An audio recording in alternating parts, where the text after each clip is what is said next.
If you needed any other reasons to stay out of prison, I submit to you this guy, Wade Wilson. Yeah, that kind of speaks for itself, doesn't it? He's on death row in Florida for having murdered 2 women on the very same day in 2019.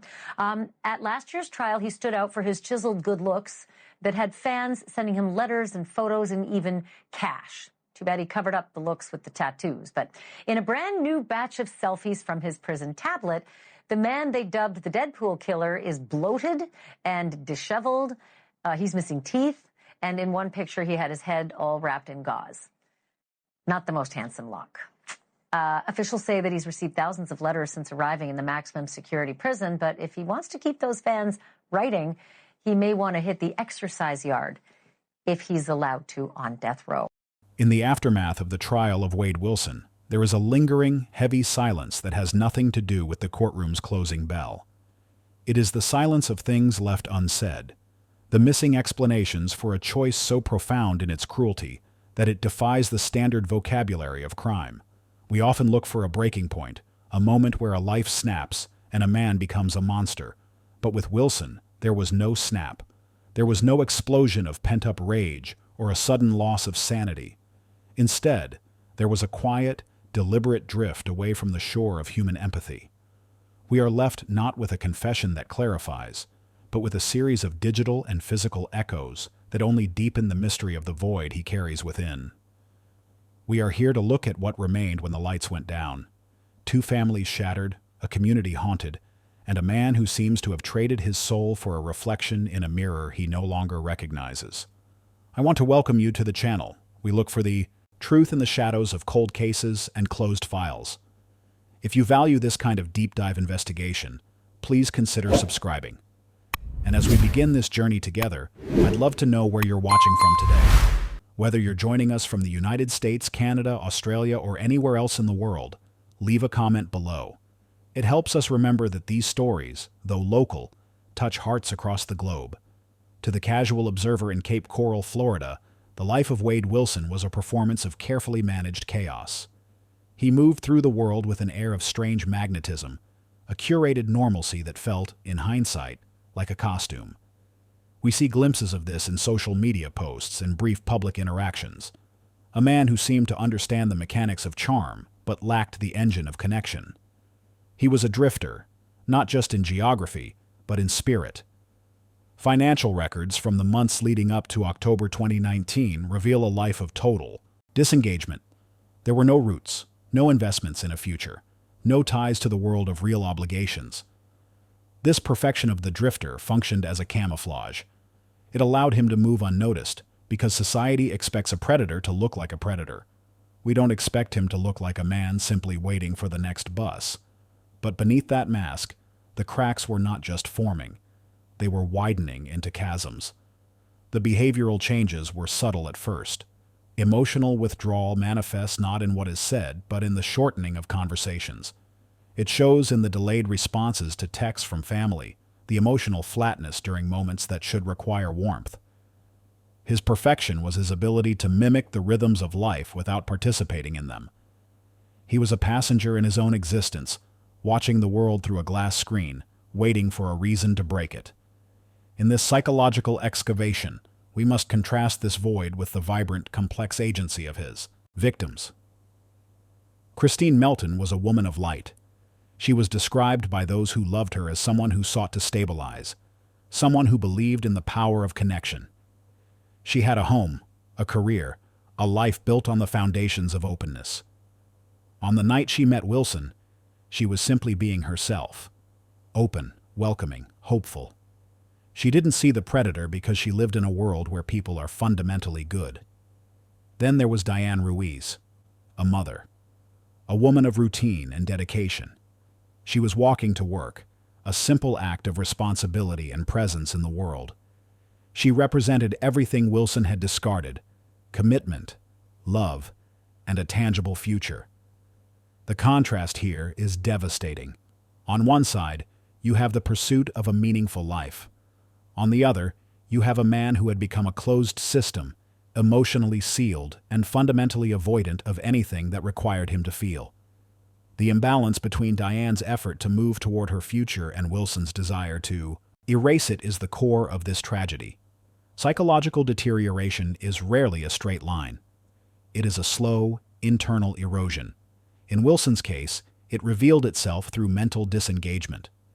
He was physically present in Cape Coral, but his mind had already migrated to an alternate emotional world, a fantasy of escape where he was the protagonist of a story that required no empathy. This fantasy life was responsibility-free.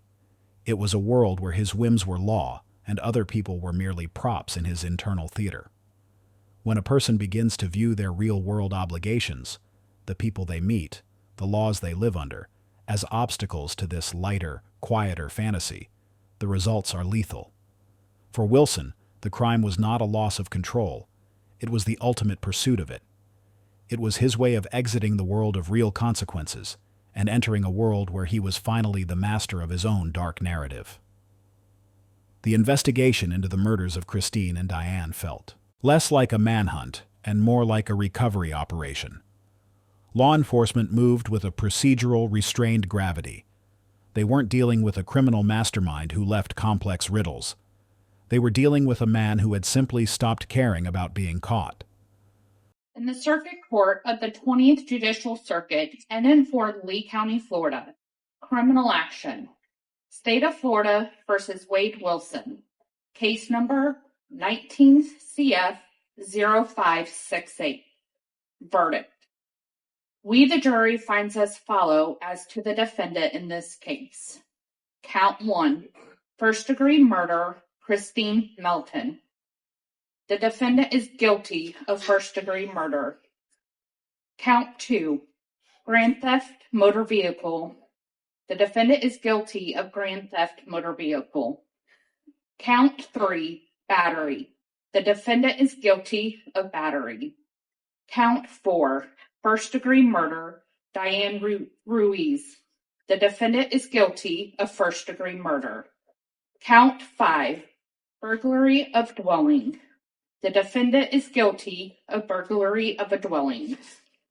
Count 6. First-degree petty theft. The defendant is guilty of first-degree petty theft. Dated 6/12/24. So say we all, 4-person. All right. Does either party wish to have the jury poll? Yes, please. All right. Just my number. Okay. Wait, no.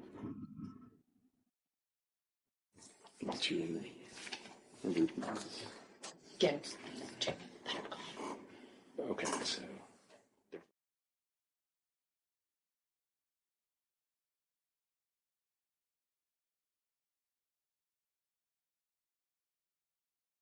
The inconsistencies in his early statements weren't the result of panic, but of a fundamental lack of concern for the truth. He spoke about the murders with a linguistic distance that was chilling. He didn't use the language of a man who had made a mistake. He used the language of a man who had completed a task. The confession, when it came, was fragmented. It lacked the why that we all crave because, in Wilson's mind, there was no why that could satisfy a human heart. He spoke of the act of running over Diane Ruiz with a clinical coldness, describing the physical sensation of the car as if he were discussing a mechanical failure. This wasn't chaos. This was control. He wanted to see how much he could destroy before the world stopped him. He wasn't lashing out. He was leaning in. As the case moved toward the courtroom, the tone shifted to one of factual gravity. Prosecutors had to re-anchor the narrative in the reality of the evidence, moving away from the Deadpool persona Wilson had begun to cultivate behind bars. They used official statements and expert testimony to make one thing clear. This was a decided act. It wasn't an accident of temper or a byproduct of a bad childhood. It was a series of choices made by a man who had calculated that the lives of 2 women were worth less than his own momentary impulse for power. The court proceedings revealed a man who used his own body as a canvas for his detachment. The swastikas, the stitches, the why so serious grin, these weren't just tattoos. He just told me, he did something. There was 2 people gone that would not be back. He said, I'm a killer. Prosecutors rested their case today in the death penalty trial for Wade Wilson. Jurors will start deliberating tomorrow. Riveting testimony in the Lee County Courthouse. You just heard from Wilson's own father, who told the jury about the moments he says he learned his son was a killer. NBC2's Samantha Servin joins us live at the Justice Center in downtown Fort Myers with the bombshell testimony. Kelly, Peter, Wade Wilson was the last to face the question if he was going to testify, and he chose not to, which means closing arguments are right around the corner, and then it's up to the jurors. Do they think Wade Wilson is guilty of killing Kristine Melton and Diane Ruiz? Made a decision in that regard? Yeah, I'm not going to. Okay, very well. Wade Wilson's decision marks the end of the testimony phase of his trial. Today, we heard from DNA analysts and medical examiners, detectives, and forensics technicians. But the most intense moments came from no expert. How do you know Wade Wilson? He's my son. Stephen Testaseca is Wilson's biological father. Back on October 7th, 2019, he got call after call from his tattoo-covered son. He just told me, he did something. There was 2 people gone that would not be back. He said, I'm a killer. I just told him to call me back. I just thought it was another story. Wilson may be charming and a storyteller, but at that moment, his father said Wilson wasn't lying. Testaseca recalls Wilson telling him how he met Kristine Melton at a bar and ended up at her home. He said he got on top of her and choked her. He said, I choked that bitch. Hours later, while driving Melton's car, he said Wilson ran into Diane Ruiz, somehow got her into the car, and choked her too. He said that he pulled her out of the car and realized that she was still breathing. He said he got back in the car and ran her over until she looked like spaghetti. We do know DNA experts tied Wilson to Melton's crime scene. His DNA found on the clothing she was wrapped in. Ruiz's blood found inside Melton's car along with her cell phone. Wilson showed no emotion as evidence continued to pile up. His biological dad ultimately turned him over to police, worried that if he didn't, Wade would kill again. What's his demeanor as he's telling you? He was excited. You say excited, what do you mean by that? I felt like he was wanting me to feel the way he felt about it. Did he seem proud of it? Yes. Did he seem to show any kind of remorse? No, ma'am. And was he able to go into great detail about both of these ladies' deaths? Yes, ma'am. Detectives say Wilson not only confessed to his father, but to them as well in a jailhouse interview. I'll be here tomorrow as the jury deliberates and bring you a verdict as soon as they have one. If convicted, only 8 of 12 jurors have to recommend death in order for the judge to consider it. I'm live and local in downtown Fort Myers. Samantha Servin, NBC2. They were his way of signaling to the world that he had withdrawn entirely from the human contract. He turned himself into a visual manifestation of the void within. In the courtroom, he didn't look at the families of the victims with remorse. He looked at them with a blankness that was more terrifying than rage. It was the look of someone who had already left the room, long before the jury returned a verdict. The pursuit of control is a recurring theme in the history of violence. We like to think of murder as a loss of control, a person being overcome by a dark shadow. But Wilson shows us that some crimes are the opposite. They are the ultimate assertion of control over another human being's existence. By choosing who lived and who died, Wilson was attempting to solve the problem of his own insignificance. He wanted to be a monster because being a man required too much effort. Being a man required empathy, responsibility, and the endurance of real-world pain. Being a monster was his exit. The silence of a prison cell is different from the silence of a grave. In the grave, the story has ended. In a cell on Florida's death row, the story is on a loop, a constant, low-frequency hum of what might have been and what can never be again. As we look at the reality of Wade Wilson in 2026, we see a man who has finally achieved the isolation he spent years cultivating. He is no longer the center of a media circus. He is a number in a ledger, a body in a concrete box, a ghost that hasn't yet had the grace to vanish. The living death he occupies is the final destination for a man who believed that the rules of humanity were optional. He wanted to be a legend of chaos, but the system has turned him into a study in stagnation. As the legal machinery grinds through the mandatory appeals of 2026, the focus has shifted away from the tattoos and the theatrics. The digital shadow of his crimes, the trail of evidence that once felt like a badge of honor to him, now acts as his permanent anchor. Every motion filed, every brief presented by his defense, only serves to reread the names of Kristine Melton and Diane Ruiz into the public record. For Wilson, there is no more escape. He is trapped in a loop of his own making, forced to hear the details of his cruelty over and over again, stripped of the power to change the narrative. The control he sought by ending lives has been replaced by a total loss of agency. He doesn't decide when he eats, when he walks, or when he sleeps. He has become a passenger in a vessel heading toward a single inevitable point. The psychological deterioration we observed during the trial has reached its logical conclusion. In the sterile environment of Rayford, the fantasy world has evaporated. There are no more drugs, no more adoring letters from the misguided, and no more cameras to perform for. What is left is a man facing the absolute vacuum of his own soul. Clinical reports from the facility suggest a profound mental disengagement, not a descent into madness, but a withdrawal into a catatonic state of entitlement. He remains avoidant, refusing to engage with the reality of the families he destroyed, acting as though he is a victim of a system he once mocked. This is the ultimate living death, to be physically alive while the mind refuses to acknowledge the weight of its own existence. But we must return to the contrast that defines this story. While Wilson sits in a cell, the legacy of Kristine and Diane continues to breathe in the world they left behind. Their families have not just survived. They have become the keepers of the light that Wilson tried to extinguish. They have found agency in their grief, turning their tragedy into a call for awareness and systemic change. They represent the stabilization that Wilson could never achieve.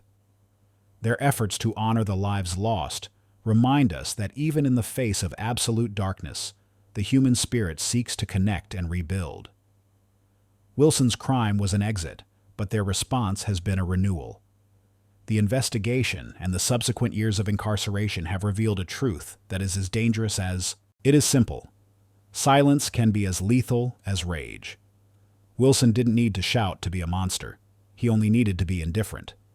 His entitlement was his weapon, and his avoidance was his shield. He believed that he could move through life taking what he wanted and discarding the rest without ever having to pay the bill. But in 2026, the bill has come due. The living death is the interest on a debt that can never be fully repaid. It is a slow, clinical reminder that some exits lead only to a smaller room. The courtroom remains a place of factual gravity, even years after the verdict. The statements made by the prosecutors in 2224 echo through the halls of justice today. This was a decided act. The crime was not a byproduct of a broken man. It was the chosen path of a man who refused to be whole. The explanation of his past, the trauma, the addiction, the failures, does not function as a justification. It functions as a roadmap of the missed opportunities for him to be human. Every red flag was a chance to turn back, and every time, Wilson chose to accelerate. As we conclude this excavation of the soul of a predator, we are left with a reflection, not a resolution. There are no neat answers to be found in the blue ink on Wade Wilson's face. There is only the realization that the pursuit of control, when divorced from empathy, leads to a void. The story of Wade Wilson is a reminder that we must be vigilant, not just against the loud explosions of violence, but against the quiet withdrawal of those who decide that other people are no longer real. This was not a tragedy of passion. It was a tragedy of cold, calculated indifference. And as the sun sets over the Florida prison where Wilson waits, we remember that the true story belongs to Kristine and Diane. Their lives were not just footnotes in a criminal's biography. They were the point of the story. They were the meaning that he tried to erase. In the end, Wilson's living death is the only thing he truly earned, while the memory of his victims is the only thing that truly lasts. Thank you for walking this dark path with us. This investigation was not just about uncovering the crimes of one man, but about honoring the humanity he tried to destroy. If you have found a sense of truth in these words, I invite you to subscribe and join our community. Together, we can ensure that the silence of the victims is never the final word. Please, leave a message for the families of Kristine and Diane in the comments. A word of support, a thought of remembrance. Let them know that their loved ones are seen, even in the shadows. We read everyone. Until the next file is opened, stay vigilant, stay compassionate, and never stop looking for the light.